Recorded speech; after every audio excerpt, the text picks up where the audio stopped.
Hello,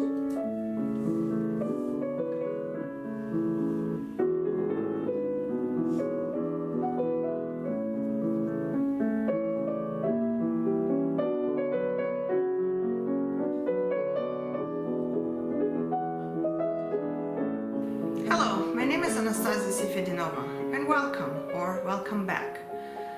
Today I'd like to talk about why trying a piano lesson or trying some piano lessons for a little bit is not a good approach.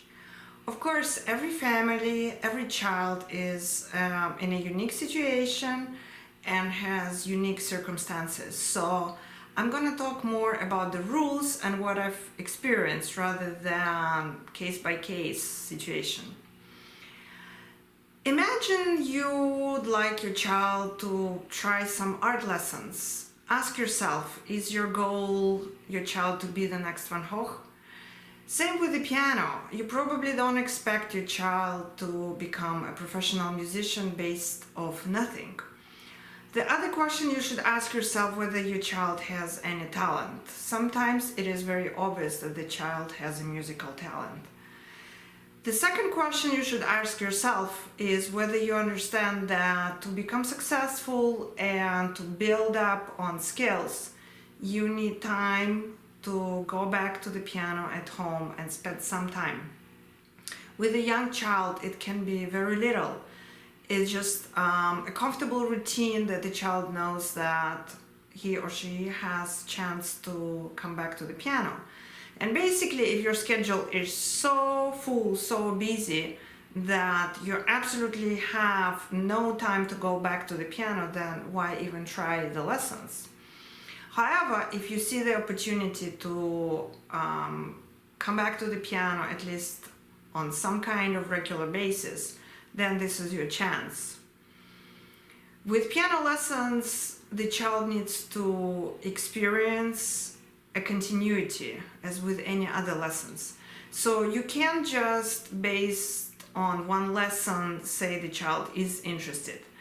You already know your child well enough to know if the child is in general enjoying music, likes to sing, loves to move the body, and that's more important than just bringing to the first lesson and see how it goes, because the child might be just very nervous. There could be some high expectations put by the parent or parents that will contribute to a certain refusal or not liking the experience. You have to be honest to yourself. If you actually do want the child to be a long-term learner, then there has to be the right attitude to tell your child it's not you're coming just for one lesson, but rather you're gonna be learning piano, and it doesn't need to be how long. You can say we are the family that like music, and you have talent, and we'd like you to try to learn piano.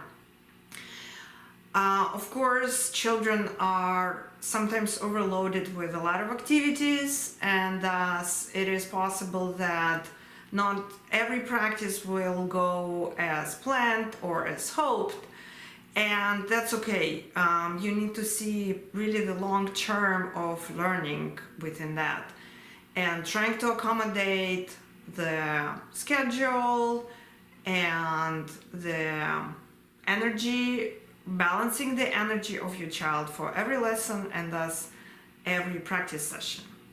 Very important not to tell your child go practice, but rather, hey, do you remember what you learned in the last lesson?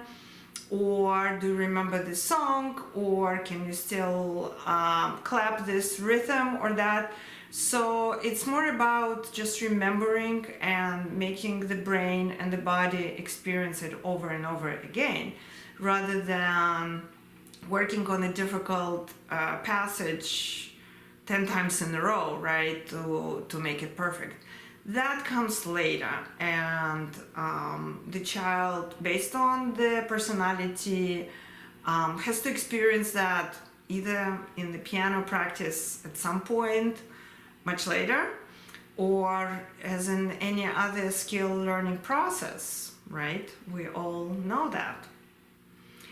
That's why the recorded piano lessons might be a really good solution for trying to manage the flexibility of schedule and review and routine of the activities. Let me know if you have any questions. See you next time.